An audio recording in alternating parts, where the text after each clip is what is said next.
नमस्कार, आपके साथ मैं हूँ दीपिका। सना घर से बाहर हो गई है। सना जब घर से बाहर हुई तो ये सवाल पूछा गया कि आपका विकी के साथ क्या था। विकी के साथ जो उंगलियों पर उंगलियां डाली थी उसका क्या था। तो कट्टी बट्टी वाला रीजन देते हुए नजर आई कि कट्टी बट्टी हमारे बीच में चल रहा था और ऐसा कुछ भी नहीं है, और ऐसा कुछ होता तो कुछ ना कुछ जरूर और भी दिखता, लेकिन ऐसा कुछ नहीं था। लेकिन इसके अलावा उन्होंने विकी के बारे में क्या कहा कि अगर अंकिता शो में नहीं होती तो क्या होता। क्या सचमुच वो विकी की पार्टनर बन जाती या फिर विकी के साथ रहती। क्या कुछ कह रही है सना विकी के बारे में, चलिए आपको बताते हैं। वाले अगर आपने सब्सक्राइब नहीं किया है तो जल्दी से कर लीजिए ताकि सारी की सारी लेटेस्ट खबरें आप तक पहुंचे जल्द से जल्द।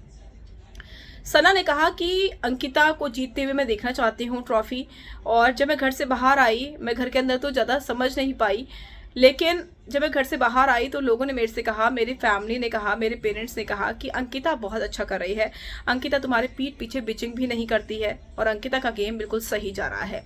लेकिन जब उनसे पूछा गया कि अगर शो में अंकिता नहीं होती तो विकी के साथ कैसा रहता, तो उन्होंने कहा कि विकी के साथ मेरा वैसे भी सही था, कुछ इश्यूज ज़रूर हुए थे, लेकिन विकी सही है गेम के लिए।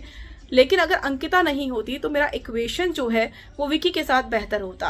अंकिता कहीं ना कहीं थी तो मेरे मन में ये बातें थी कि अपनी पार्टनर के साथ आया है, कोई बात ना हो जाए, कुछ ऐसी चीज़ें ना हो जाए, कुछ उसके पार्टनर को बुरा ना लग जाए।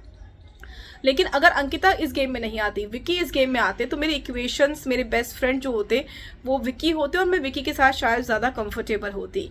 तो ये कहना है सना का। हालांकि वो अंकिता की तारीफ भी कर रही है, लेकिन अगर अंकिता नहीं होती तो विकी और सना के इक्वेशंस बेहतर हो सकते थे, ऐसा खुद सना का ही कहना है कि विकी के साथ उनकी अच्छी बनती थी, वो उनके बेस्ट फ्रेंड जैसे थे। तो ये कह रही है सना। ओवल आपको क्या कहना है, कमेंट कर जरूर बताइएगा।